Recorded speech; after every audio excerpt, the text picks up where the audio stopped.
a muchos que llegaron tarde. ¿Que llegaron? Llegaron un poco tarde. Ajá. Decir la primera, hacer un resumido de los puntos que se trataron en cuanto a los conflictos. Está bien, pues lo voy a hacer entonces, porque lo tengo escrito. Bueno, me parece bien. Me parece muy buena la sugerencia. Para los que llegaron tarde, hemos hablado de conflictos en general que surgen por la insatisfacción de las necesidades universalistas de identidad, reconocimiento, seguridad, dignidad y participación de cada grupo dentro de esos países.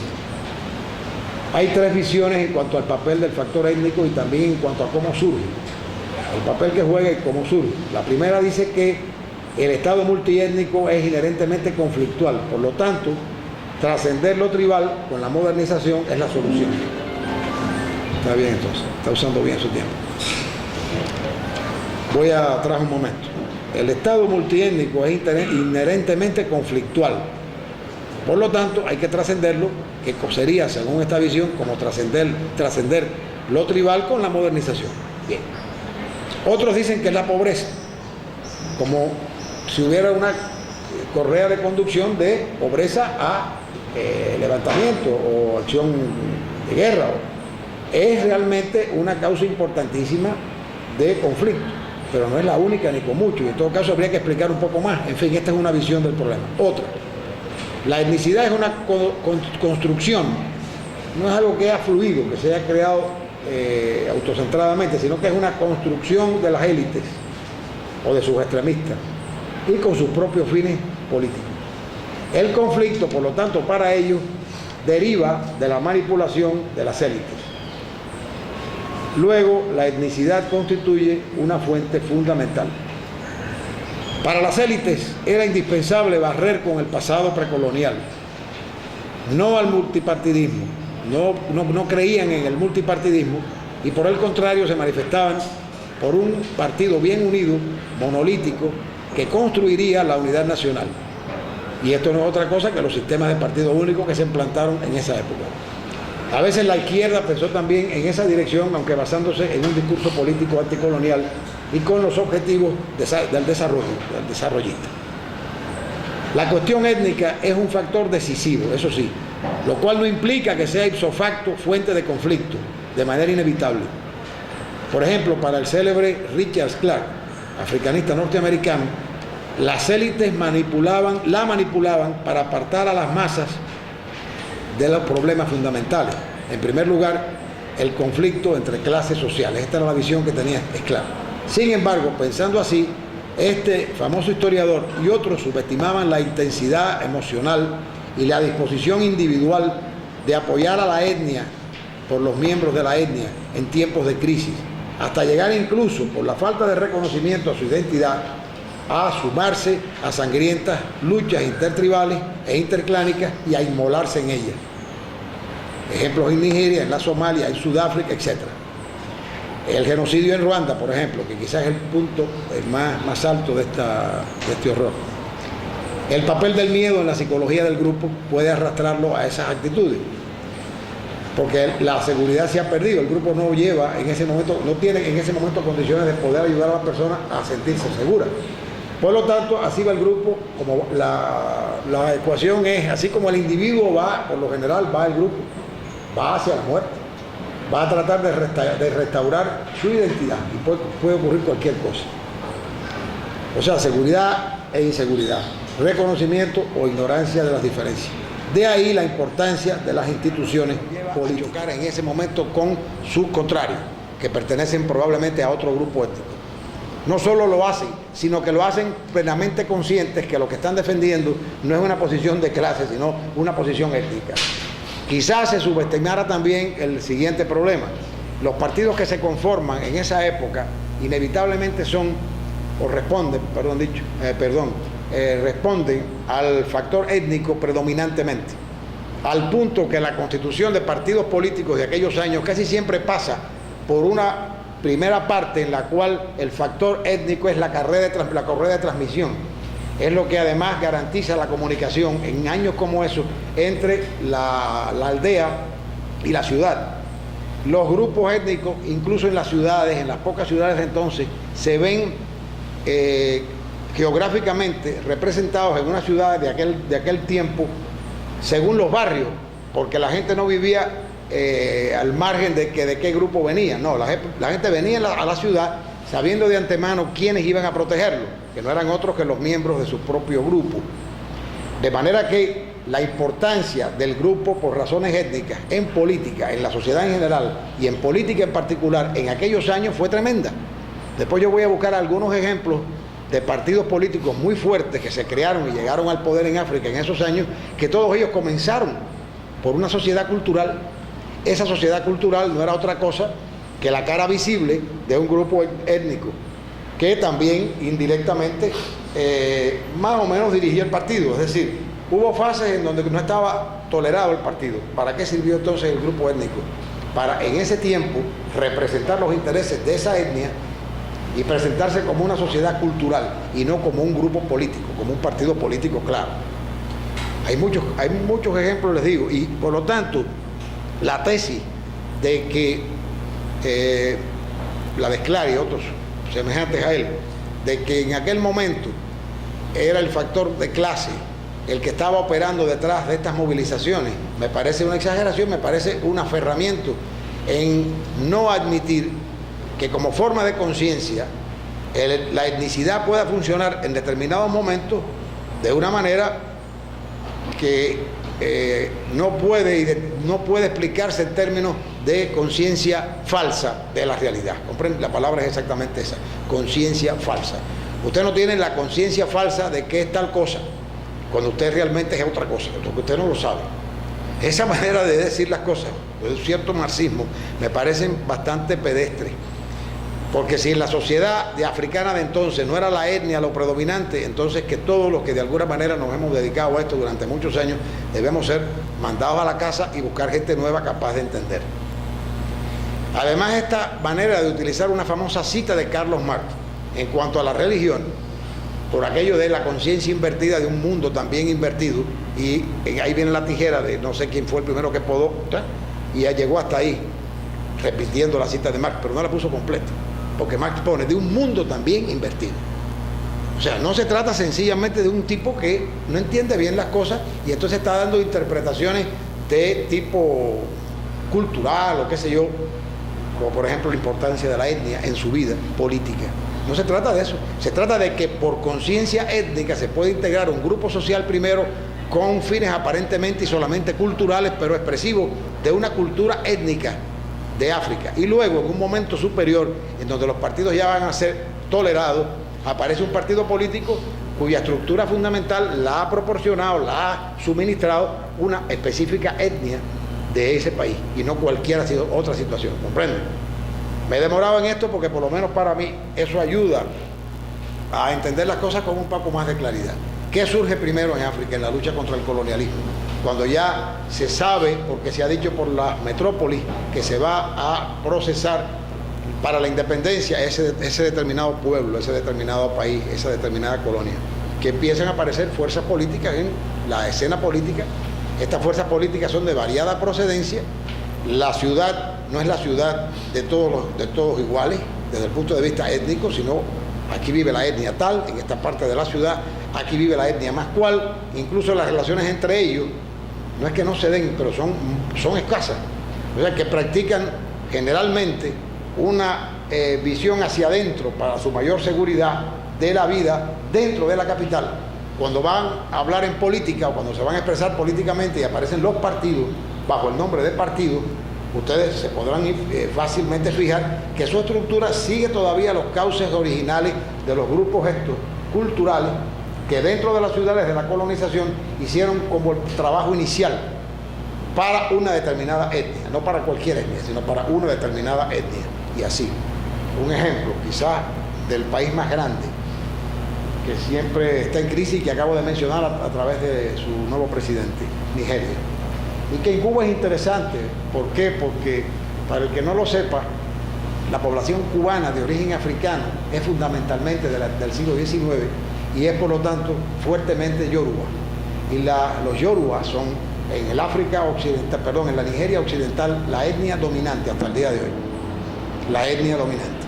Tiene fuerza al punto ese grupo y otros con otras etnias tiene fuerza al punto de que si usted en un momento determinado de gran crisis en ese país obliga por esas mismas dificultades crecientes o por el comienzo, por ejemplo, de una insurrección o de un conflicto armado, si usted pega contra la pared a los miembros del grupo Yoruba, usted verá que además de seguirse por la clase, también siguen siguiéndose por el origen étnico común.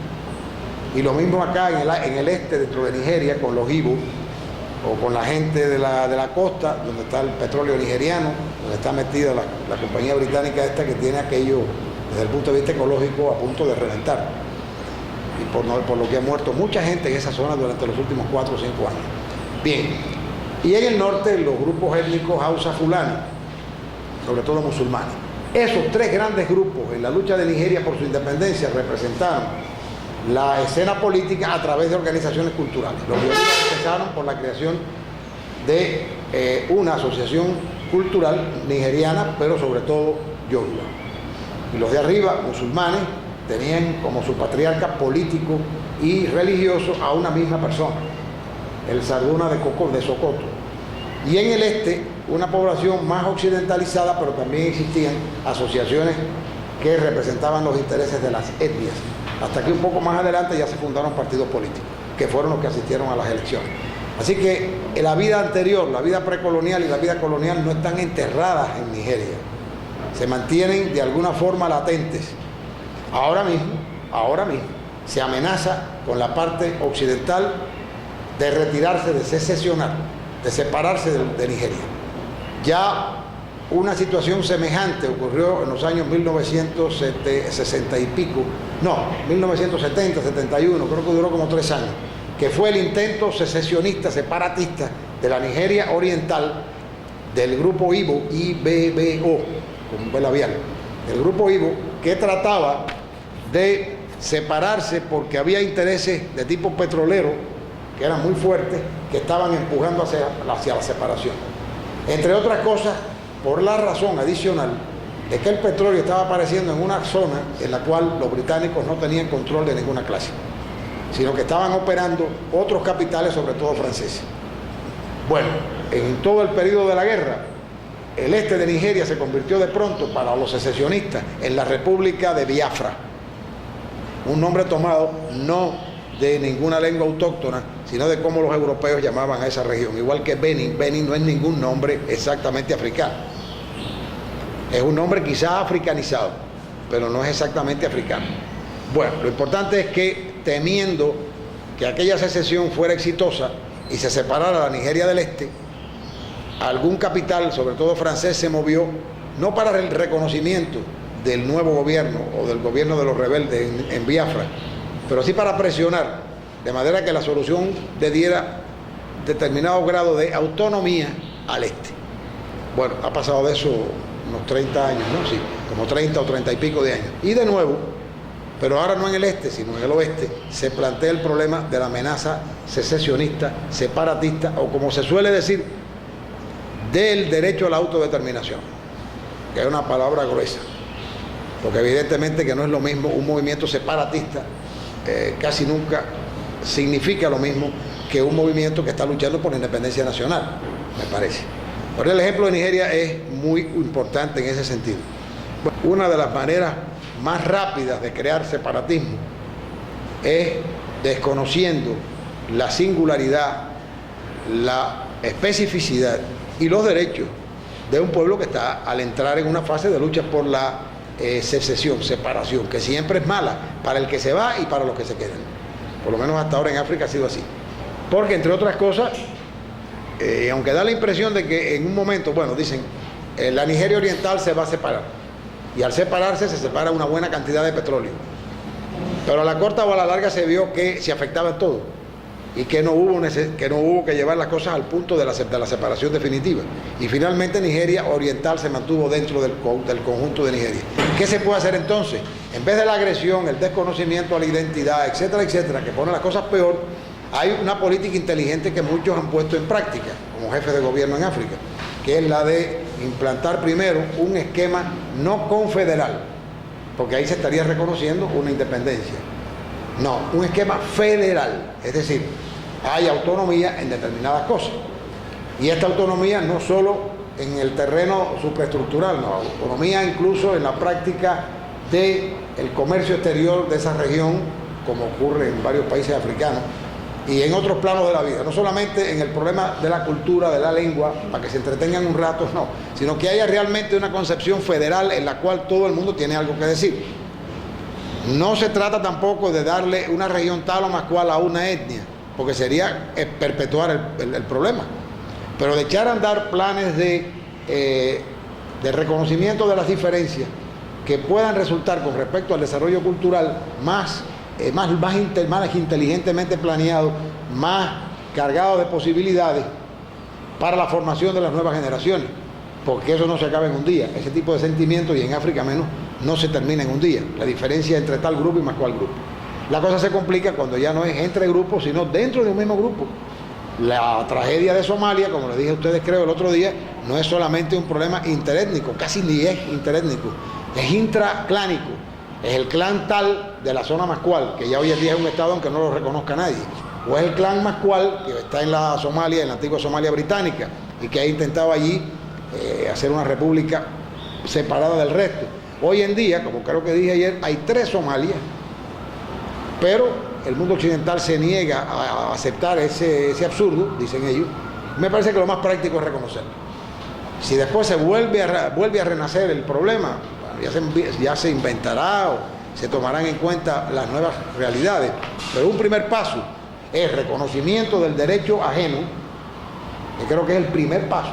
Y dado ese paso, se trata entonces de ver cómo se pueden hacer converger en una serie de planos institucionales, políticos, económicos, etcétera, la vida de todos estos grupos. Y seguir, no como si uno estuviera empatando hacia el pasado, no, pero viendo hacia adelante, que no se puede imponer la dominación y la exclusión. En África, por lo menos, la exclusión no ha funcionado. Y lo único que ha servido es para hacer las relaciones más tensas. La religión, que hace poco...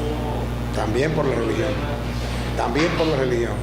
Quiero decir que no tan fuerte como el problema étnico, pero casi con la misma fuerza, muchas veces paralelamente, está el problema religioso.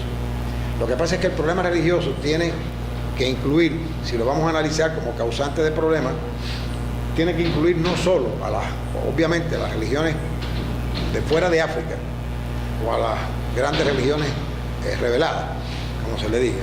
Quiere decir, el cristianismo, el cristianismo en general, bueno, los católicos separados, el Islam, dijera yo también.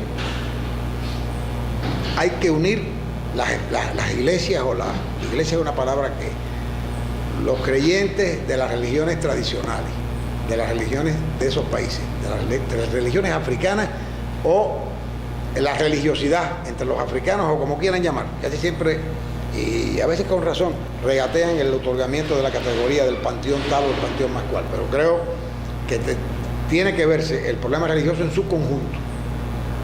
Desde ese punto de vista han ocurrido efectivamente enfrentamientos religiosos graves, o de origen religioso grave y repetidos. Por ejemplo, en el norte se encuentra el bastión principal del islamismo, pero no únicamente allí, Y con el paso del tiempo me da la impresión de que el Islam ha reclutado más adeptos que las otras religiones. Ahora, por ejemplo, es curioso, el presidente es católico. Vamos a ver cómo le va. Pero la dominación del norte en materia religiosa se hizo durante mucho tiempo fue una evidencia. Pero ha perdido terreno, por ejemplo, en el este, en donde un cristianismo no católico ha tenido en algunos momentos gran rivalidad. Y hubo un momento, que seguramente es lo que él tiene en mente, o bueno, fue por casualidad que lo dijo, hay un momento en donde los choques por razones políticas en el norte están muy identificados con el problema étnico, 1, y 2, religioso. Por lo tanto, en los primeros momentos de la República, esto fue por allá, por el inicio de la década del 60, Nigeria es independiente desde junio del 60. Y los choques ocurren, creo que al año o a los 2 años, casi en el primero o en el segundo aniversario de la independencia. Digo que en el norte se mezclan estos dos elementos, el elemento étnico y el elemento religioso, porque el grupo del este, el grupo Ibo, es un grupo que fue privilegiado por los británicos para ser administradores del imperio. Administradores del imperio en el sentido moderno del término, no administradores suponiéndole conocimiento, por ejemplo, los monarcas de la Nigeria del Norte, de origen Hausa Fulani y de religión musulmana. Esta gente, cuando los problemas comienzan, esos problemas estallan en el norte, cuando los que emigran de Nigeria Oriental al norte en busca de trabajo o siguiendo la tradición de los británicos, que siempre habían mandado gente Ibo formada por ellos mismos para ser administradora en otras provincias que tenían, comparativamente hablando, un cierto retraso en cuanto al conocimiento de la maquinaria administrativa de los británicos. Como es esa mismísima maquinaria administrativa la que va a gobernar en tiempos de la República Independiente, pues se pensó que lo lógico era seguir captando Ibos del este para llevarlos a posiciones administrativas en el norte. Para ahí mismo vinieron los problemas, porque la jefatura local no era solamente la tradicional, no era solamente religiosa, sino que también era política. Y había además un sentimiento de desconfianza con el Ibu, al que veían, en algunos casos con razón, como un representante de los británicos, o como un peón de los británicos. Y entonces en esas condiciones se formó allí un tremendo conflicto armado, donde perecieron miles de gente y que duró bastante tiempo, y que se debía a estas dos razones fundamentalmente. Con eso más o menos ya tienes una idea, ¿no? Bueno, ¿es que van a hacer preguntas o es que fue el multipartidismo, digo, el paso del unipartidismo al multipartidismo no es nada simple, porque inevitablemente uno trae a la mente o le trae a la mente situaciones más próximas? Quiero decir, por ejemplo, en cuanto a mí, ¿no?, latinoamericana, en mi propio país. A mí me parece que en África no es que el multipartidismo sea diferente, pero el origen sí es diferente. Luego, si el origen es diferente, hay que tomarlo en consideración. Y el origen no puede ser más diferente del de países tales como, por ejemplo, los de América Latina. Es diferente en cuanto a que normalmente sale de un solo color político, porque es la sustitución de un déspota. Y estos déspotas son cualquier cosa menos hombres progresistas desde el punto de vista de las ideas, ¿verdad? Ahí hay un primer origen que creo que hay que tomarlo en cuenta, ¿verdad? Pueden ser 60 partidos progresistas aspirando a el gobierno en cualquiera de estos países. Entonces Burkina, que el ejemplo que tú mencionaste, que es un paisito así de este tamaño. Y hubo otros casos que también les dije los números, 50 por aquí, 40 y pico por allá, qué sé yo. Nunca 2 partidos ni 3 partidos. O sea, lo que ocurrió por las elecciones mismas, por la vecindad de las elecciones, fue una fragmentación enorme del movimiento político, de la escena política. Yo dije allá ayer que no me extrañaba, porque habían estado privados de ese, para no ponerlo en tono positivo inevitablemente, no estaban privados de algo que podría haber representado otra forma de lucha aprovechable dentro de ese país, sino que por el contrario no había otra cosa que burlar la represión yéndose o escondiéndose o disponiéndose a morir. Por lo tanto, el movimiento de oposición a estos déspotas está cargado de gente de izquierda, ideas de izquierda, aventuras de izquierda, experiencias de izquierda, y empezar a recelar por el mero hecho de que se apuntan tantos o más cuantos, pero porque están cumpliendo con la condicionalidad impuesta por el FMI, es confundir por gusto, y si uno se confunde en ese plano, creo que uno se atora, ¿no? A mí me parece, por lo tanto, que sin justificar nada, el camino a la democratización, creo que ayer lo dije aquí por la mañana, al comienzo de la conferencia, tiene dos orígenes. Por un lado, efectivamente, es una imposición, no digo uno antes que otro, puede ser al revés. Tiene como origen el condicionamiento introducido por el Fondo Monetario a estos países para la ayuda. Además, aparece textualmente así: la reforma económica, no solamente, la reforma política también. Y con la reforma política, abajo el unipartidismo y viva el multipartidismo. Abajo el uni y viva el multipartidismo. Y otras cosas por el estilo. A veces se escribió esto o se dijo esto de manera diferente. Y quizás, curiosamente, la nación europea que trató de ir con más cuidado en este asunto, creo que se lo dije ayer, fue Francia. Porque Francia le puede enseñar colonización a cualquiera en este mundo. bueno, más creo que los británicos, pero en África por lo menos, Francia como el que más. Y en esto Francia está viendo con luz larga, mientras que los otros estaban pensando que todo era la coyuntura. Francia estaba pensando con luz larga porque Francia tiene que saber muy bien que las élites no han hecho otra cosa que rotar en el poder. Entre otras cosas porque las élites no son muchas, y es casi inevitable contratar un tipo o designarlo ministro que había venido de un gabinete por allá, que ya pensaban que era un muerto político, y el tipo renace como el ave fénix y aparece como ministro en el gabinete del señor fulano Mengano. Bien, por eso digo, Francia sabe todo eso. Como sabe todo eso, no le tiene tanto miedo al problema. Curioso, que no fue la Francia de este o el otro, es la Francia de Chirac, la derecha, y los socialistas franceses. Y hay casi un juramento hecho público de que ellos han cambiado de política, que aquella época en que los franceses se metían en cualquier rollo en África ya terminó. Ustedes saben, como les decían, los cubanos de Francia. A los franceses les llegaron a poner los cubanos de Francia, se imaginarán por qué, ¿verdad? Bueno, porque decíase que ellos y nosotros estábamos metidos en todas partes. Bueno, en el caso nuestro es verdad, absolutamente verdad. En el caso de ellos no sé si lo aceptan así. Yo pienso que es verdad. Habría que ver entonces para qué. Y ahí sí hay para discutir un rato. Eso ahí se puede discutir un rato. Y en todo caso se acabó. Entonces, por razones me parece bien válidas, ¿no? Y sanas.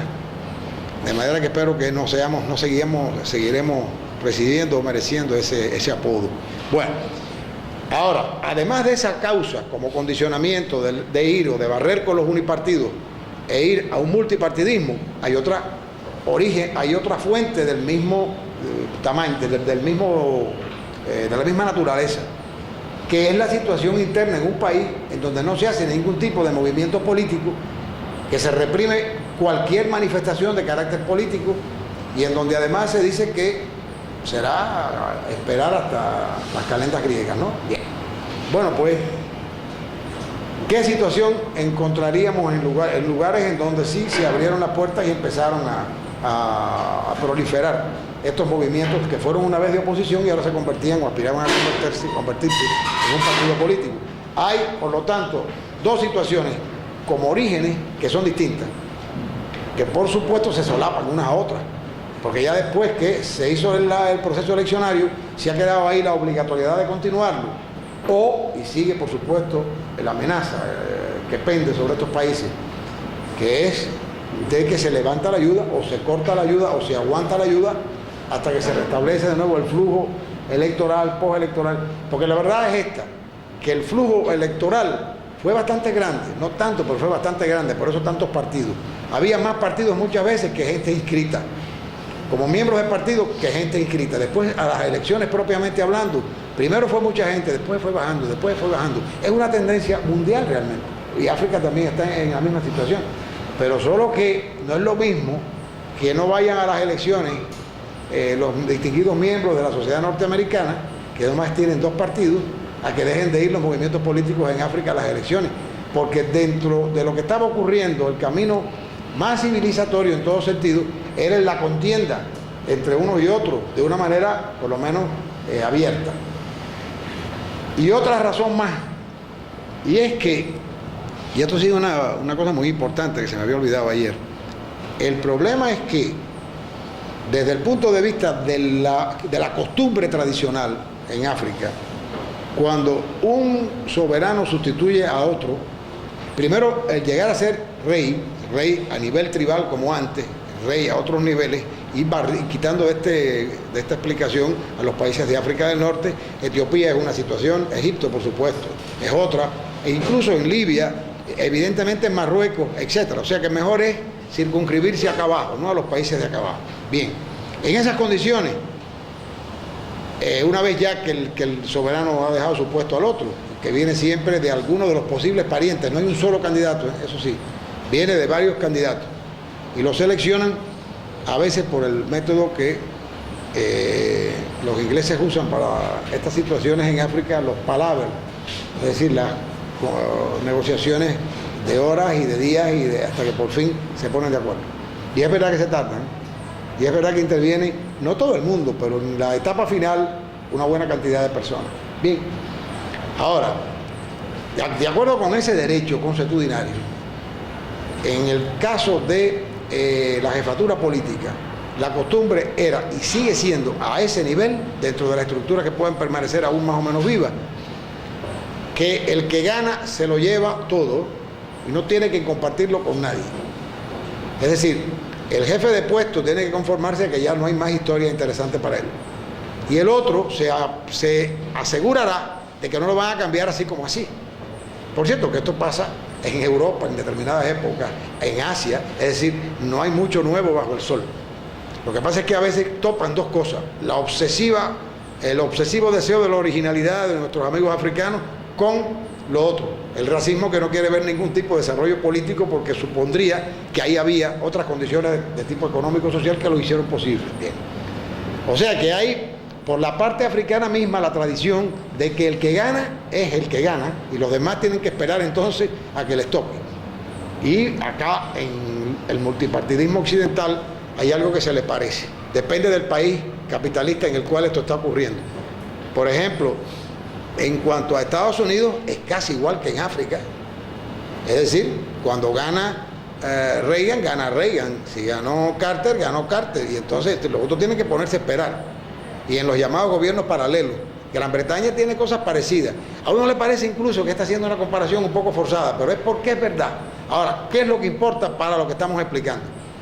Lo que importa es que ese multipartidismo, si vaya a conllevar a ese extremo el triunfo electoral de alguien, y va a tener que renunciar a otras maneras de compartir, digamos, el cake del triunfo, pues muy probablemente la experiencia unipartidista vuelva a su cabeza como la más ligada a sus orígenes, y la multipartidista le empieza a cogerle como mala voluntad.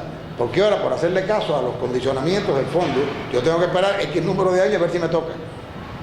Y vean el aislamiento en que se quedan figuras célebres de África, hombres como no se fabrican todos los días, como un Nelson Mandela o un Julius Nyerere, que tienen que llegar y discutir y volver a discutir y siguen discutiendo. Y los políticos de la Tanzania actual le decían a Nyerere: no, Mwalimu, no habrá nunca un solo ministro del otro partido ni de los otros partidos mientras el partido que usted fundó, el Chama Chama Pinduzi, permanezca en el poder y gane las elecciones. Y a Mandela, bueno, Mandela ya no estaba como presidente. Allí hubo un intento, que fue la llamada Comisión de la Verdad y de la Reconciliación. El problema con esta comisión que era realmente o lo uno o lo otro. Si era la reconciliación, olvídate de la verdad. Si era luchar por la verdad, no habrá nunca reconciliación. Hicieron lo más que pudieron, e hicieron efectivamente unas elecciones justas, y sobre todo allí no había peligro alguno, porque el ANC era y sigue siendo la voz política única, sola. Pero si allí se hubiese tratado de ir a modificar, como quizás esta comisión pretendía, las reglas del juego, pues hubiera habido necesidad de presionar y presionar y presionar. Porque para el africano que aspira, el problema no es solo ganar, el problema es ganar de tal manera que el otro no puede ganar nunca. Es más la lucha por preservar el poder que por ganar el poder, ¿se entiende? Entonces, después que se llega, el problema es el problema uno: ¿cómo me aseguro de que no me lo van a quitar? Y no, yo no pongo ningún ministro de otro color, todos los ministros son del color de mi partido. Y así. Ha habido, sin embargo, intentos de rapprochement. Entonces en algunos lugares ha habido algunos indicios de que puede mejorar la situación, porque las élites no son muchas. Aquí se obstruye de nuevo el proceso por la realidad aplastante. Es decir, no hay mucha gente que pueda hacer con cierta capacidad esto o esto otro en un gobierno. Sí hay mucha gente que puede contribuir a que gane este o el otro por su propia gente, con su propia gente. O sea, hay, como también hay fuera de África. Bien. Por esa situación, por lo tanto, este proceso hacia la llamada democratización con el multipartidismo está atascado. En la medida en que se atasca, ¿qué otra cosa podría pasar entonces para tratar de impulsarlo en algunas situaciones? Los conflictos armados. Un origen más de conflicto armado en África es precisamente la realidad que, tratando de resolver el famoso problema de la democratización, se quedó corta, y entonces el conflicto armado pretende solucionar lo que no se pudo lograr por las urnas. El caso más dramático, porque es un país muy pequeño, yo lo vi una vez y era aspirante a país, era una cosa así como esto, una cosa increíble, que es la Guinea-Bissau. Yo vi la Guinea-Bissau en 25 minutos, la capital, en 25 minutos. Bueno, la tragedia de Guinea-Bissau, me imagino que por la prensa ustedes habrán visto, se solucionó el año pasado, porque no solo fueron a unas elecciones, sino que dijeron que aceptaban cualquier resultado, y lo aceptaron.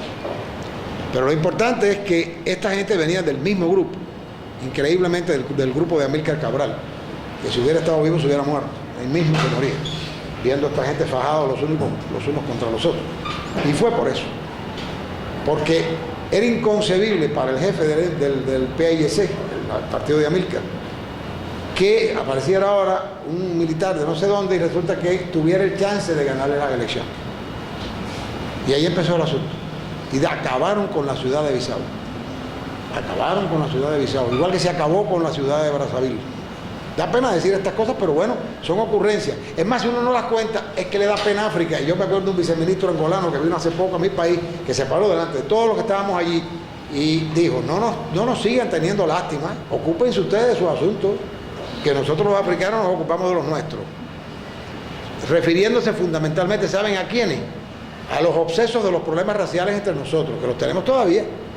En algunas ocasiones yo, que me parece que he hecho mis lanzas ahí también, como he podido, quizás inconscientemente por el hecho de parecer que no tengo nada personal que hacer allá adentro, ¿no? Me he dado cuenta de que hay preocupaciones grandes por qué pueda pasar en África en cuanto a la cultura, etcétera.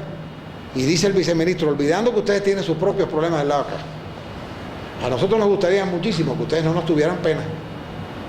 Y ahí se acabó. Nadie dijo absolutamente nada. Ella estábamos cubanos de todos los colores, de todas las profesiones, de todos los gustos, y nadie dijo absolutamente nada. Y yo me alegré muchísimo. Cuando terminó el tipo de hablar, fui allí y le dije, usted ha dicho lo mejor que yo he oído aquí en mucho tiempo.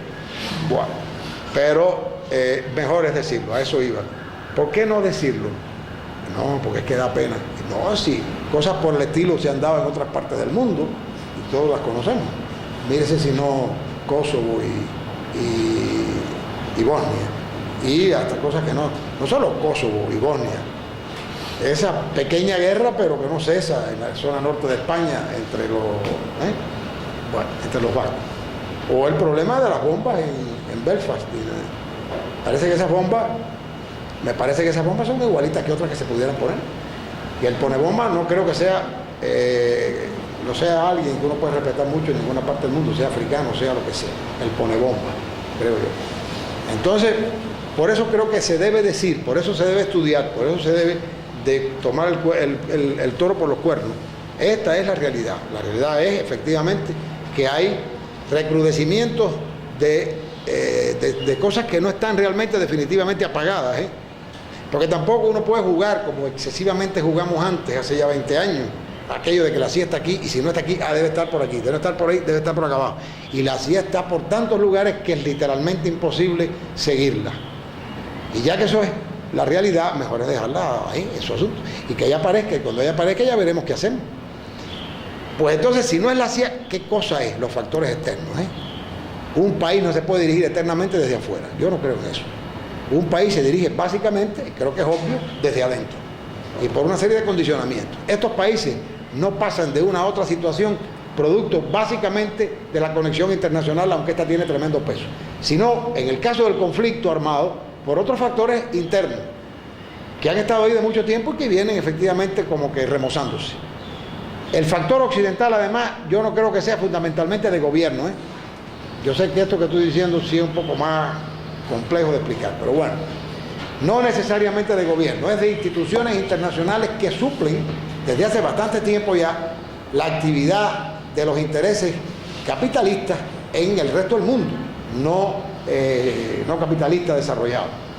Esos intereses no han nacido solo para cubrirle las espaldas a los gobiernos, sino que han surgido precisamente en la muy complicada maneja de acontecimientos en el plano económico que comporta la llamada globalización. Hay un párrafo que leí ayer, creo que allá en la conferencia, diciendo que ahora se enfrenta el mundo a gobiernos que parecen una subclase de gobiernos que están prácticamente arrendados a una serie de instituciones que tienen que recorrer cada uno de ellos un camino muy complejo, muy enredado para poder lograr un préstamo porque las condicionantes no son solo las que dan ya la autorización. Hay otros asuntos que surgen por el medio, que encarecen cualquier proceso de esto para un país subdesarrollado. ¿Cómo lo hay en el plano material militar? Porque yo creo que todos estos enfrentamientos tienen otra característica adicional que no he mencionado, que es básicamente hecho por los africanos, entre los africanos y de los africanos, y no básicamente de Occidente, en el sentido del plan, el plan es ese de que ahora sí van a meterse en tal lado. Ellos no le tienen ninguna simpatía a nosotros, eso estoy convencido, pero hay situaciones que van cambiando la comunicación, los papeles o los roles entre un grupo y otro, y por lo tanto esos estados no han permanecido imperturbablemente, no, sin cambio, desde la época del neocolonialismo de los 60 o 70, por cierto que todavía existe. Lo que han hecho es, porque no pudieron hacer otra cosa, es formar parte de esos mecanismos multilaterales, y esa es la palabra, multilaterales, sin quitar a las Naciones Unidas, porque ¿quién manda y quita soldados cuando los manda allí? El secretario general de la ONU, claro, ya todos sabemos que es el Consejo de Seguridad, pero el que aparece es el aparato de la ONU para eso, del que sale el presente secretario general, el señor Kofi Annan, viene precisamente de jefe del Departamento Político de Naciones Unidas, encargado de estas misiones, así que su experiencia ahí es realmente grande, ¿no? Pero, por lo tanto, no es que el capitalismo haya decidido terminar y dejar a los africanos a su propia suerte, ¿no? No es eso. Es que el que ha cambiado es el capitalismo en el sentido de su propia dinámica de acumulación. Si no entendemos eso, yo creo que hay muchas cosas que tampoco vamos a entender, porque vamos a seguir reaccionando de manera automática. Si toca A, pues B. Si toca C, pues D. Y uno ahí se suelta y llega en cadena al nowhere. Y no entiende, o no entiende gran cosa, muchísimo menos entiende para ayudar a cambiar las cosas. Eso es la globalización desde mi punto de vista. Y eso es lo que Occidente hace, que creo que tiene las mismísimas intenciones de siempre con respecto a estos pobres pueblos, o por lo menos básicamente. Aunque Occidente tampoco, creo yo, que está todos los días pensando en ese asunto, obsesivamente. No, la obsesión es nuestra, porque tenemos el derecho a estar obsesionados por salir del estancamiento.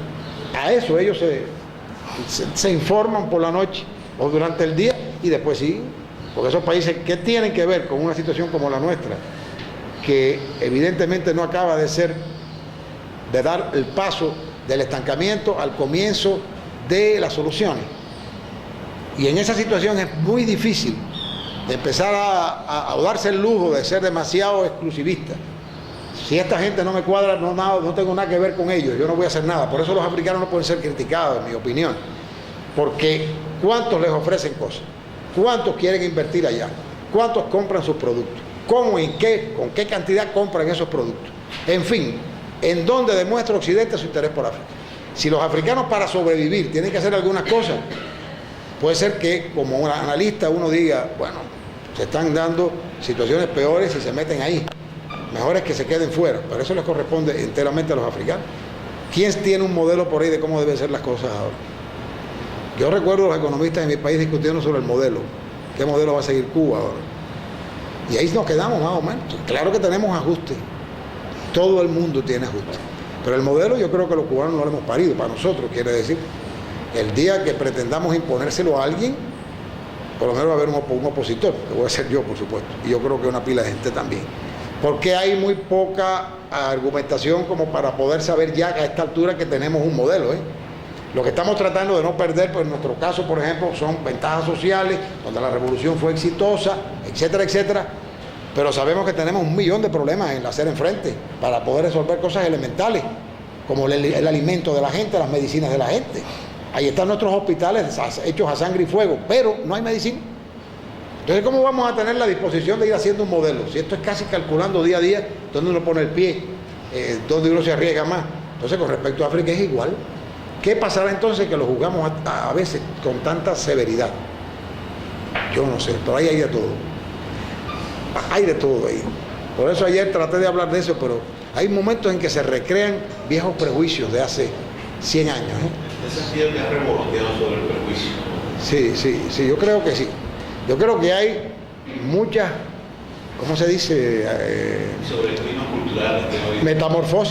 Metamorfosis de los prejuicios, que indican muchas veces las limitaciones de la ayuda, o tienden en esa dirección a limitar la ayuda. Esa es la difícil, por lo menos. A eso le une la tendencia a la corrupción de parte y parte. Igual, creo que ayer fue eso lo que le dije a unos colegas. Y bien, sigamos. Hay una especie de un grupo de manifestaciones que se mantienen desde el punto de vista de la estructura, digamos, la estructura de orden interior, la estructura del mando tribal, las relaciones económicas, el cultivo de la tierra, la paternidad, en fin, hay muchas cosas, cómo se divulga la educación del grupo, cómo se marcha de generación en generación. Pero visto desde afuera, la conducta es la de un grupo étnico basado fundamentalmente en la unidad lingüística, la unidad cultural, pero no mucho más. E incluso puede haber de ese mismo grupo étnico, fuera del clan, dentro de otros grupos étnicos. El clan es el que se mueve por lo general más libremente, y del clan depende lo que algunos llaman las decisiones políticas del clan, y casi siempre en contradicción o en oposición a otros clanes que piensan otra cosa. La solución de los problemas entre los clanes es más difícil en África que entre las etnias, porque en los estallidos generalmente son los clanes los que han llevado, por regla general, a la violencia. El grupo étnico, incluso por sus propias características, opera más en el campo de la voluntad de la gente, de los lazos y los vínculos culturales, de ese tipo de tradiciones, y ahí juegan un papel unificador. Ahí juegan justamente un papel unificador, porque, por cierto, me había olvidado de esto, gracias por haberme indirectamente ayudado. Una compañera, creo que fuiste tú, me preguntó por qué en el mapa estaban esas cosas así, de esa manera divididas, y que parecía con un cartabón. Fuiste tú, ¿no? Claro, eso no es un país libremente creado o autocreado. Esas son unas arbitrariedades coloniales. Entonces ahí vienen las divisiones. Pero hay algo más importante que eso. Eso es importante, porque esas divisiones no existían y ahora existen. Por lo tanto, crea una serie de complicaciones. Pero más importante que eso es lo que ocurre al interior de cada una de esas unidades que ahora se han determinado por el cartabón de los europeos. Que es lo siguiente: ¿qué había dentro antes de que se tomara la decisión? Pues mucha gente, pero algunos de ellos en estados realmente ya dentro de una especie de estado, protoestado, de naturaleza feudal, para buscar un término que no es el mejor, pero bueno, sirve para la ocasión, de naturaleza feudal. Pero había al lado otro grado de desarrollo muy diferente. Es decir, que en vez de haberse procedido o continuado en el desarrollo autocentrado, digamos, de un reino tribal o de este tipo de confederaciones tribales, etcétera, todo eso fue interrumpido. Fue interrumpido, pero no para retomarlo después. La independencia tampoco lo retomó, porque ¿cómo lo iba a retomar? Cuando llegó el colonizador es como si paralizaran todo ese desarrollo autocentrado y aguanten que, vamos a ver qué dice regresen las tribus al neolítico superior, lo que sé yo. Bueno, ¿y qué hace la colonización? Paraliza efectivamente y no logra nada que venga en su lugar. O sea, yo quito eso porque no me gusta, o no le doy aliento porque no puedo, no me conviene, pero ya por lo menos yo tendría otra cosa para poner en su sitio, para mejorar un poco las condiciones. Eso no fue lo que hizo Europa, como regla general. En algunos lugares puede haber experiencias en que sí lo hicieron, tratando de dar alguna continuidad a lo que había empezado antes de llegar los europeos. Pero vamos a lo más importante, creo, el momento de la independencia. El momento de la independencia se juzga siempre como algo muy bueno, independientemente de que luego hayan ocurrido cosas y algunas involuciones. Pero pocas veces se hace notar lo siguiente, y es que por su propia naturaleza el nuevo Estado independiente casi no tiene nada que ver con ese pasado, del cual además dista el periodo colonial. ¿Está claro? Bien. Como ese Estado no tiene que ver con aquello, lo que surge de él es una realidad absolutamente diferente, bastante nueva, frente a la cual no se puede decir que vaya la cosa bien o que vaya mal. Como además es el momento del gran patriotismo, es el problema de la unidad nacional, todas estas cosas que son casi el mal menor, aquello que está como pendiente, ahí sigue. Y hay voces nacionalistas de entonces que dicen, pero no, si casi que ni nos viene bien que en este momento venga la independencia, haya venido la independencia, porque no estábamos preparados. Es verdad que los colonialistas dijeron eso muchas veces como pretexto, pero es verdad que en muchas ocasiones no estaban preparados. ¿Por qué? Por esto creo que estoy diciendo. Porque lo que va a continuar no es el pasado, que se prolonga, pero que se remonta finalmente en otra realidad. No. Se suspendió la noche colonial que no dio ningún tipo de resultado y adviene la independencia sin condiciones para sacarle fruto y sobre todo para que esos viejos procesos que habían comenzado por sí mismos a desarrollarse se puedan seguir desarrollando. No, lo que ocurre es que todo se unifica casi que mano militar. Se puede entender que no había otra cosa que hacer, está bien, pero hay que anotarlo también a la cuenta de lo que no ha salido bien. Quizás porque no hubiera alternativa, pero bueno. De pasar a la agenda sería que llegaron tarde. ¿Que llegaron? Llegaron un poco tarde. Ajá. Decir la primera, hacer un resumido de los puntos que se trataron en cuanto a los conflictos. Está bien, pues lo voy a hacer entonces, porque lo tengo escrito. Bueno, me parece bien. Me parece muy buena la sugerencia. Para los que llegaron tarde, hemos hablado de conflictos en general que surgen por la insatisfacción de las necesidades universalistas de identidad, reconocimiento, seguridad, dignidad y participación de cada grupo dentro de esos países. Hay tres visiones en cuanto al papel del factor étnico y también en cuanto a cómo surge, el papel que juega y cómo surge. La primera dice que el Estado multiétnico es inherentemente conflictual, por lo tanto, trascender lo tribal con la modernización es la solución. Muchas gracias. Ahora, Johnny no lo ha visto. Johnny. Ah. Está bien entonces. Está usando bien su tiempo. Voy atrás un momento. El Estado multiétnico es inherentemente conflictual. Por lo tanto, hay que trascenderlo, que sería, según esta visión, como trascender lo tribal con la modernización. Bien. Otros dicen que es la pobreza, como si hubiera una correa de conducción de pobreza a levantamiento o acción de guerra. Es realmente una causa importantísima de conflicto, pero no es la única ni con mucho, y en todo caso habría que explicar un poco más. En fin, esta es una visión del problema. Otra, la etnicidad es una construcción, no es algo que haya fluido, que se haya creado autocentradamente, sino que es una construcción de las élites o de sus extremistas y con sus propios fines políticos. El conflicto, por lo tanto, para ellos deriva de la manipulación de las élites. Luego, la etnicidad constituye una fuente fundamental. Para las élites era indispensable barrer con el pasado precolonial, no al multipartidismo, no creían en el multipartidismo y por el contrario se manifestaban por un partido bien unido, monolítico, que construiría la unidad nacional. Y esto no es otra cosa que los sistemas de partido único que se implantaron en esa época. A veces la izquierda pensó también en esa dirección, aunque basándose en un discurso político anticolonial y con los objetivos del desarrollista. La cuestión étnica es un factor decisivo, eso sí, lo cual no implica que sea ipso facto fuente de conflicto, de manera inevitable. Por ejemplo, para el célebre Richard Clarke, africanista norteamericano, las élites la manipulaban para apartar a las masas de los problemas fundamentales. En primer lugar, el conflicto entre clases sociales. Esta era la visión que tenía Clarke.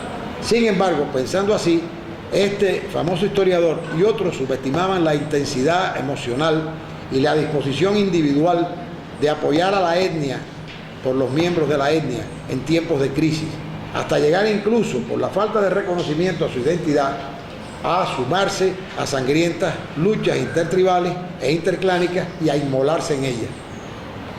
Ejemplos en Nigeria, en la Somalia, en Sudáfrica, etc. El genocidio en Ruanda, por ejemplo, que quizás es el punto más alto de este horror. El papel del miedo en la psicología del grupo puede arrastrarlo a esas actitudes, porque la seguridad se ha perdido, el grupo no lleva en ese momento, no tiene en ese momento condiciones de poder ayudar a la persona a sentirse segura.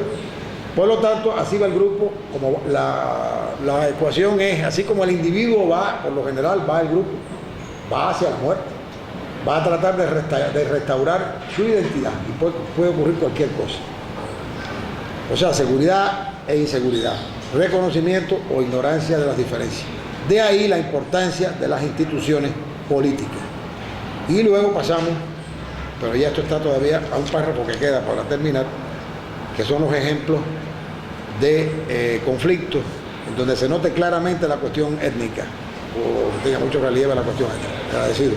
Solucionaron sus problemas, les crearon mucho, pero ese contacto inevitablemente creó otra visión de las cosas. Mucho que puede haber perdido, pero mucho que se ganó también. Es más, creo que de manera inconsciente, involuntaria, no fue la política de nadie, aunque hubo colonialistas muy serios en su trabajo, como creo que mencioné ayer, el caso de Hubert Deschamps, que no es el único en la historia del colonialismo francés, pero sí el más famoso. Frente a Hubert Deschamps había un Stanley o el matagente este de la isla Madagascar, Gallieni, gente así. Pero hubo también gente que se preocupó por la suerte de los africanos. Se me olvidaba David Livingstone en el siglo XIX, un hombre que se inmoló en África. Y otra mucha gente que pensaba que entre las misiones cristianas, la alfabetización y otras cosas importantes, y que lo son por cierto, podría irse cambiando las condiciones de los africanos sin necesidad de estallido. Evidentemente no fue posible, pero bueno, por lo menos sí hay que subrayar la presencia de gente como esta. Pero por ejemplo, en materia de las instituciones del Estado, fue un cálculo. Era tal el Estado en cualquier país, cualquier colonia, y eso era básicamente de acuerdo con las instituciones británicas.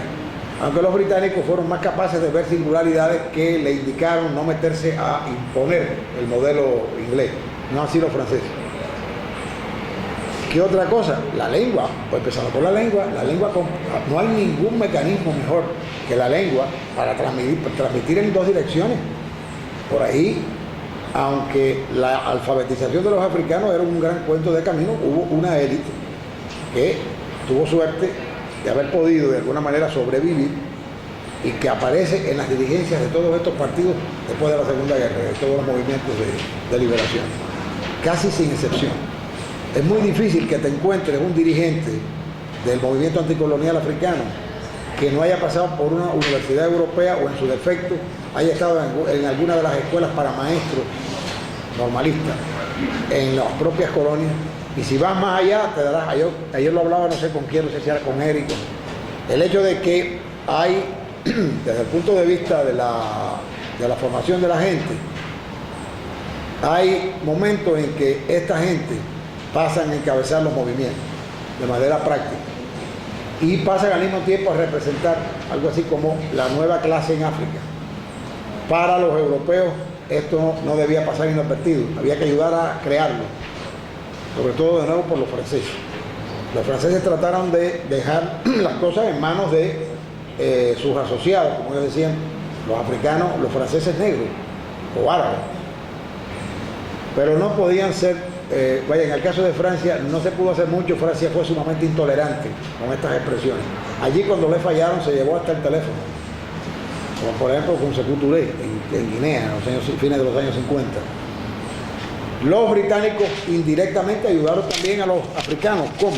Pues bueno, no se inventaron ni se torturaron con la posibilidad de crear ingleses negros ni nada de eso, sino que dieron a los países que caminaban hacia la independencia la posibilidad de elegir a sus propios dirigentes y hacer parlamentos locales que pudieran ser propiamente parlamentos una vez que el acto de la independencia se hubiera ejecutado. Los franceses no. Los franceses supeditaron todos estos avances de orden político a los avances de la izquierda metropolitana. Y esto es lo que ha siempre constituido el gran pecado del Partido Comunista francés, que intentó convencer a los africanos que ellos ayudaban a que había que esperar la toma del poder por la izquierda en la metrópoli. Si hubiera sido esa la situación, todavía estarían esperando, porque eso nunca ocurrió. Fue después de la guerra la posibilidad de unos meses y al poco rato la derecha francesa había agarrado otra vez. Pero bueno, a lo que iba es a la lengua como vehículo de comunicación y de cultura. Eso no lo puede impedir absolutamente nadie. Y en eso sí es verdad que creo que el colonialismo de esta manera ayudó a los países colonizados. Ese colonialismo no pasó por gusto. Lo que pasa es que comparativamente hablando, mucho más se dejó, por ejemplo, en la India o en las colonias francesas de África, del Asia, o en Birmania, etcétera, por esa combinación de europeos y japoneses al final, que acá, sobre todo en el África subsahariana, que apenas se invirtió en consideración. Por eso cuando uno va a buscar la economía explotada por las metrópolis, apenas la encuentra en términos numéricos. Uno encuentra todavía algunos monopolios que hace rato que están allí, pero no son muchos. Y casi todos estos intereses económicos se mantuvieron por las independencias, o sea, no fueron puestos en tela de juicio. Apenas se nacionalizó. Lo que se hizo en África, y creo que fue, para los que exageraron, fue un grave error, no fue nacionalizar, sino crear en el sector de la economía allí donde el colonialista no se había fijado. Y si el colonialista no se había fijado, era evidentemente porque no lo consideraba rentable. Si el colonialista no lo consideraba rentable, ¿qué hacían los nacionalistas invirtiendo en ese sector? Esa no es toda la respuesta, pero eso responde un poco al hecho de que la empresa estatal en África sea un fracaso absoluto. Da pena decirlo de una manera tan categórica, pero es que ellos lo dicen así. Donde quiera que usted va, en un proceso de privatización o reprivatización en África, usted verá que lo que se pone a la venta por el Estado es,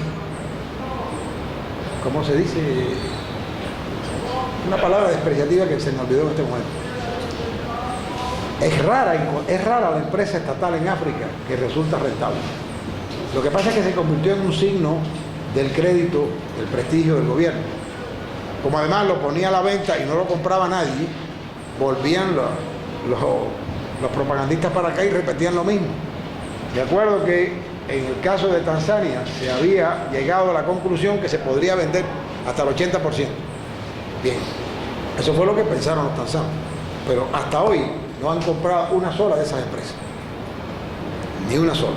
Yo estoy casi seguro que si la privatización va a ser reconsiderada no es por, digamos, humanitarismo o socialismo retrasado, sino porque no se vende lo que se oferta.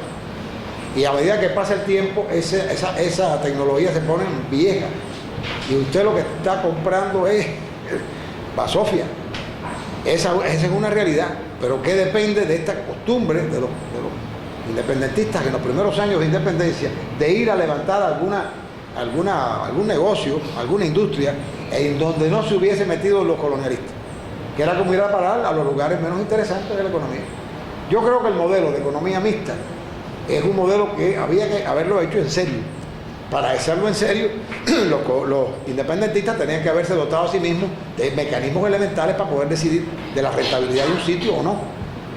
Pero eso, en teoría, es lo único que se puede hacer casi que en todas partes. Sector mixto de la economía, sector cooperativo, sector estatal, sector privado extranjero, sector privado nacional. Ahí se mueve casi todo el mundo en este planeta. Solo que cambia cuánto en este país de sector estatal, cuánto allá de sector cooperativo. Y en África, que no podía ser una excepción, también es así. Por lo tanto, en África el problema no está en cuántos sectores hay. No, el problema es saber cuántos de estos sectores funcionan o pueden ser efectivamente rentables, o si no, que se puedan vender al extranjero. Y es ahí donde está trancado el problema. Y además la privatización se traba, como último dato que les doy, la privatización se traba también en lugares que uno dice, pero si el gobierno ahí estaría loco por privatizar porque es un gobierno de capitales privados, básicamente. Por ejemplo, Kenia. ¿Saben dónde está el problema?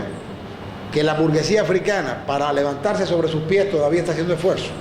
La burguesía africana sigue reposando bastante en la ayuda del Estado. Generalmente son funcionarios que pasan poco a poco al sector privado, pero nunca acaban de zafar todas sus relaciones con el sector privado, porque si no, se agotan como clase, no, realmente. Y volverla a parar no es fácil. Si no fue fácil en los 60, hoy en día, en el año 2000, es más difícil todavía. En cuanto empiezan a reclamarle rentabilidad o competitividad, ¿qué dicen los africanos? Bueno, autoidentificándose. Es como diciendo, no me pida mucho, que no tengo. No me refiero a ti, es tu pregunta, no. Que dicen eso como acto de presentación. Eso creo que se está convirtiendo en una costumbre. Cada vez que alguien critica por exceso de corrupción o mala puntería, o no sé. Pero bueno, sí se puede hablar de gente. Lo que habría que saber en qué medida están en condiciones de seguir operando en una línea suficientemente independiente y suficientemente reconstructiva. Creo que son los dos términos. suficientemente independientes, no acaban de desvincularse del sistema. La prédica de Samir Amin, ¿cómo dice? El delinking, o sea, rompiendo, separándose. La palabra es otra. La palabra es una palabra francesa que no recuerdo. Queriendo decir con eso, separándose del sistema. La posición más inteligente que yo creo que los africanos tienen es que no, primero darse cuenta que no se pueden separar del sistema. Porque además sería como vivir en unas cavernas, o cuál sería el problema. Y en la medida en que lo aceptan, también tienen que aceptar que tienen que recrear esas relaciones. Tienen que pensarlas, tienen que captar que la otra parte las piense también. Tienen que hacer algo que no sea polarización. Pero tienen que hacerlo. O sea, tienen que quedarse dentro del sistema, tienen que buscar el mejor hueco que hay en el sistema. Creo que además juega un papel importante. ¿Qué hacemos? ¿Qué se hacen los demás con relación al que está haciendo esos cambios? Me parece, me acaba de ocurrir eso. No es solo un problema individual. Ese no es un problema solo de Chissano, de Mbeki o del otro. Para los africanos, por lo menos, ese es un problema continental. Por lo tanto, la ayuda no puede consistir en todos los días estar agitando la bandera de que Chissano está metido en tal rollo y dice que se está enriqueciendo. Porque yo creo que es muy difícil que se encuentre algo que sea un ángel realmente en ese tiempo, que este tiempo. No es ser condescendiente con gente que evidentemente están buscando solo su beneficio personal, pero tiene que haber un acuerdo de que a la gente no se le va a bombardear como si tuviesen un plan que ya está decrépito, ¿te das cuenta? Y en un lenguaje que muchas veces te hace pensar, bueno, esto es por un amigo o por quién lo dice de esta manera. Yo creo que hay que buscar una fórmula que sea lo suficientemente amplia y que dé cabida a gente que sean disímiles. Hoy más que nunca, un tipo de frente amplio en África es necesitado, pero un frente amplio que reconozca las victorias obtenidas ya por el camino, como la que tú dices de Chissano, yo también lo creo, como la del propio, tú lo mencionaste, Thabo Mbeki en Sudáfrica, como el caso de Rawlings en Ghana. Yo creo que también, por ejemplo, en general, los angolanos están haciendo un esfuerzo grande y eso no es fácil en ese país por la riqueza, por los golpes anteriores, por la situación de los refugiados, por la situación de los que han tenido que moverse de un lugar a otro, escapando de la muerte. Es un país viviendo casi una guerra mundial y con armas muy modernas, en el caso de ambas partes. Pero ahí, sin embargo, había un fermento de ampliar un poco el marco de relaciones con el occidente. Es un país riquísimo que con el petróleo que tiene puede hacer lo que después de la guerra, claro, terminada la guerra, ahora no se puede hacer nada.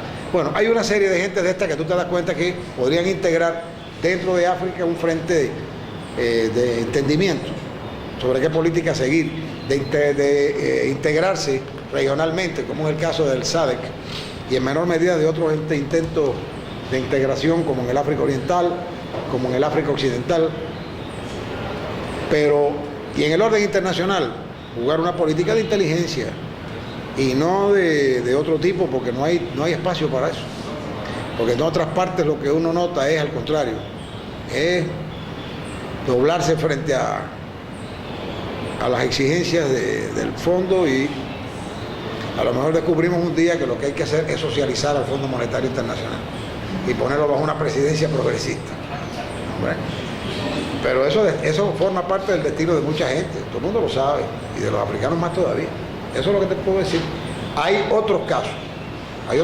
Etiopía y Eritrea eran dos casos que se contaban en ese grupo, tanto por la parte etíope, Zenawi, que es el presidente, como por la parte eritrea, Afterwork. Y de pronto se van a la guerra. Unos dicen que porque hay un petróleo por ahí, otros dicen que ahí son incluso hasta parientes. Afterwork y Zenawi son primos. Otros dicen que el problema de la salida al mar, tienen la obsesión boliviana por la salida al mar. Entonces, de pronto están haciendo la guerra con el armamento más moderno, le dicen a la guerra esa, primera guerra tecnológica o algo así que en África ocurre. Se han matado, vaya, que da gusto, una cosa horrible. Y si tú vas a buscar las causales reales, no las encuentras realmente, muchísimo menos para irse a una guerra. Ahora se han invertido los términos, ahora es Etiopía la que está en lo fuerte porque lo hizo bien militarmente y políticamente, diplomáticamente, y el eritreo es el que está ahora que tiene las espaldas contra la pared. Pero era inconcebible pensar que estos dos países, primero se hubieran separado, segundo se hubieran separado y se hubieran metido en una bronca, todo lo contrario. Y ambos están reconocidos como dos hombres de la nueva promoción de la leadership en África. Por eso fue que me vinieron a la mente, porque no he hablado nada de eso. En realidad, los conflictos que mencioné son el grande del centro, acá abajo, un poco el del África Occidental, por el caso de Sierra Leona, y ahora que menciono el caso de Etiopía y Eritrea. Hoy en día, cada uno con su epicentro, moviéndose de un lado a otro la gravedad de la situación. Por ejemplo, en este momento, Etiopía y Eritrea están más o menos tranquilas, más o menos tranquilas. Están esperando nuevas conversaciones, etc.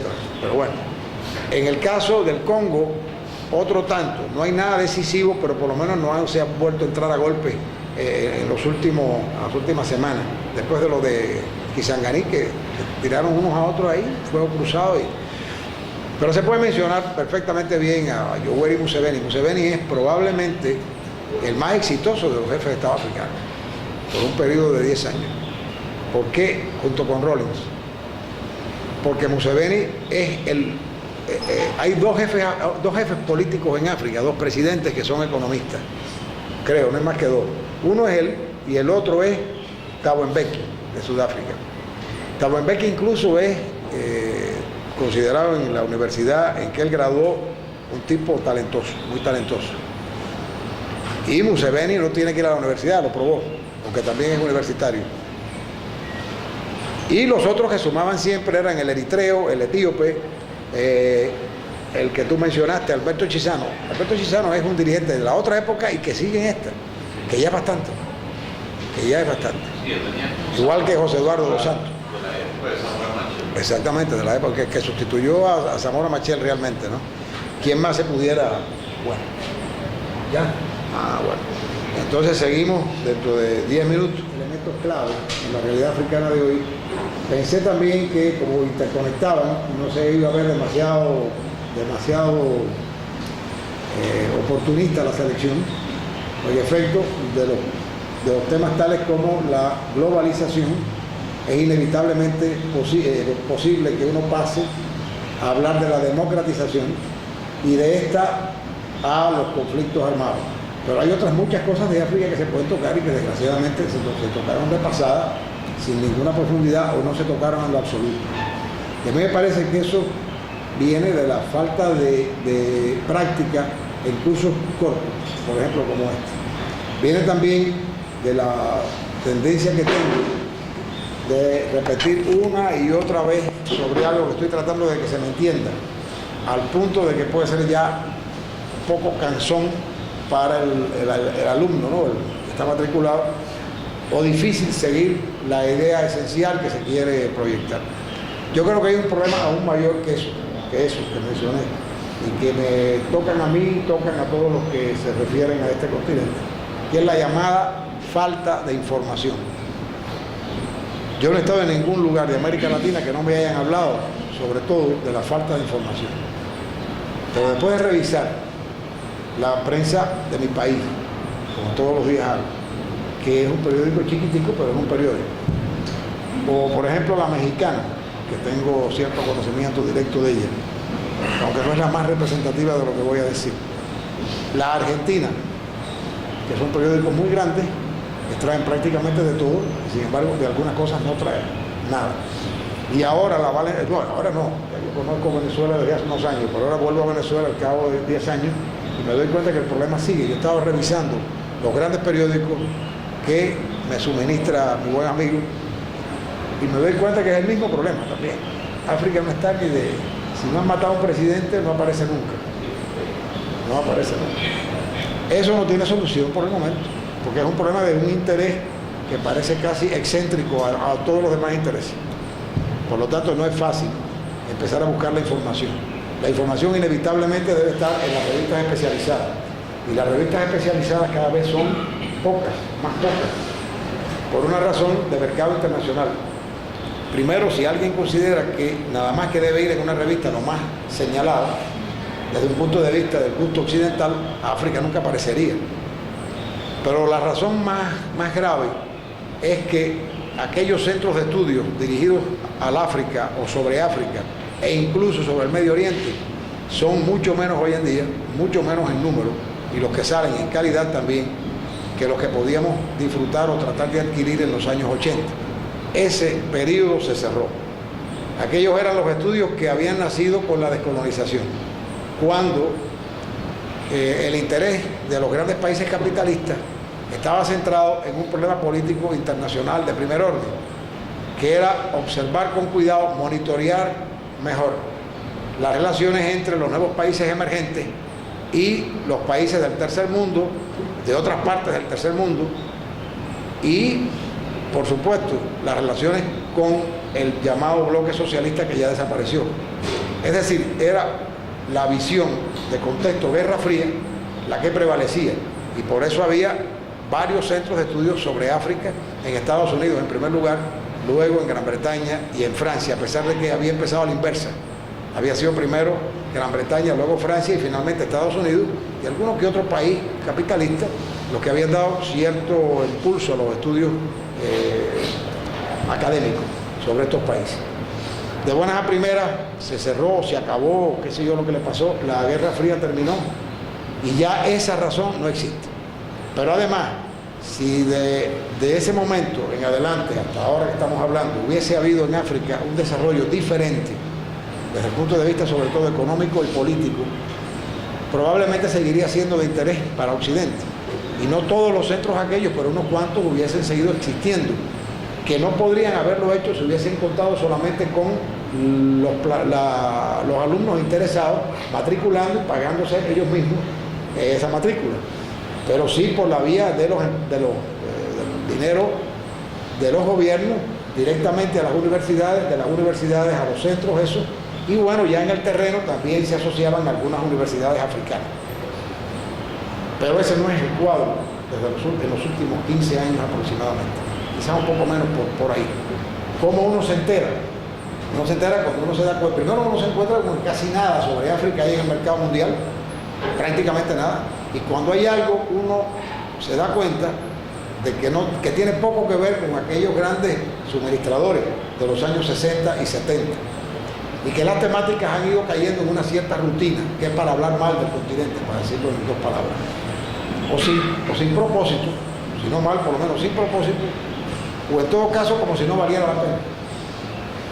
La resultante es que estos centros han ido involucionando. Dentro de Estados Unidos, por ejemplo, ha provocado varias discusiones entre los académicos que se quejan de que África sigue siendo importante, que fue lo que ellos especializaron, y que ahora se aparece ¿cómo se llama?, el dinero oficial, negándosele a los centros que el propio dinero oficial había levantado en aquellos años. Esta es la causa más importante, pero hay causas subjetivas entre los que se dedican en América Latina, por lo menos, a estos estudios.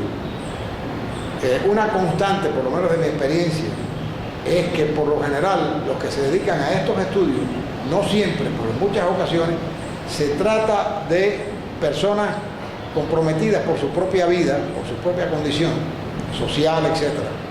Los que se interesan en estudiar un continente como el africano.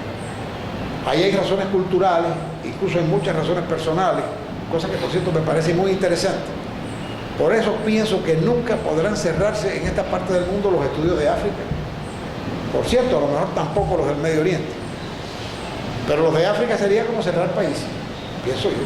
Sería como cerrar países, porque imagínense ustedes que la vocación hubiera entrado de la siguiente manera en hombres de este mundo, el mundo de acá.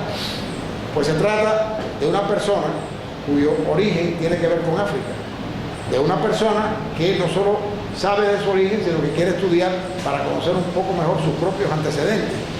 Y ya el resto me parece que todo el mundo se lo imagina.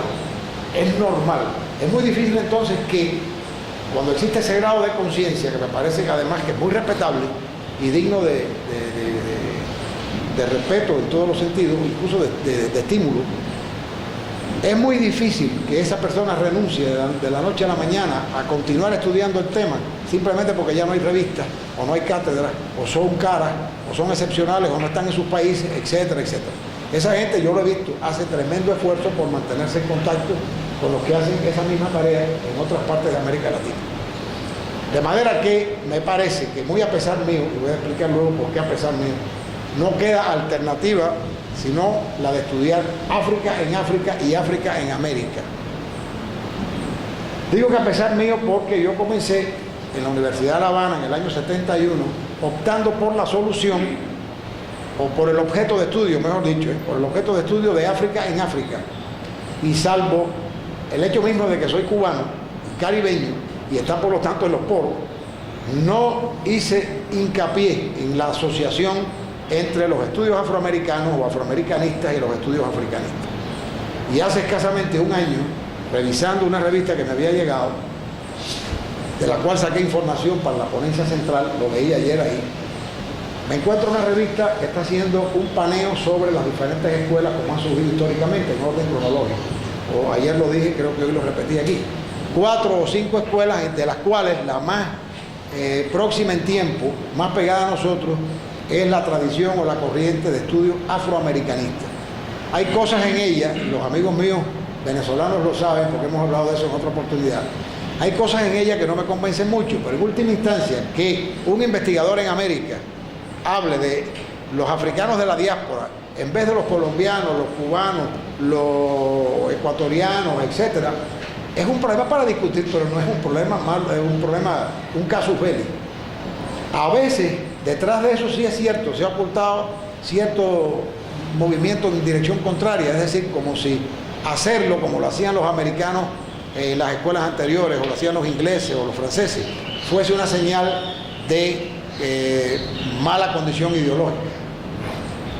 Ese como único problema es el que menciono hoy, pero había un segundo problema. En la tierra mía, no es la de ustedes, pero en la tierra mía había una tradición muy fuerte y además muy exitosa hasta hoy de estudios afrocubanos. Cuando yo me vi en la Universidad de La Habana en el año 1971 fundando una escuela más de estudios afrocubanos, casi todas ellas descienden de don Fernando Ortiz, quizás el más grande intelectual que hayamos dado en todo el siglo XX nuestro. Cuando me vi en esa situación dije no, aquí los estudios afrocubanistas son unos que tienen una larga tradición y hay estudios africanistas que podemos empezar a hacer de un continente que en esos años tenía cada vez más relaciones y más íntimas relaciones con mi país. Y así fue que se tomó la decisión. Yo no tenía que reunir mucha gente para eso, porque éramos 2 o 3 gatos, como se dice.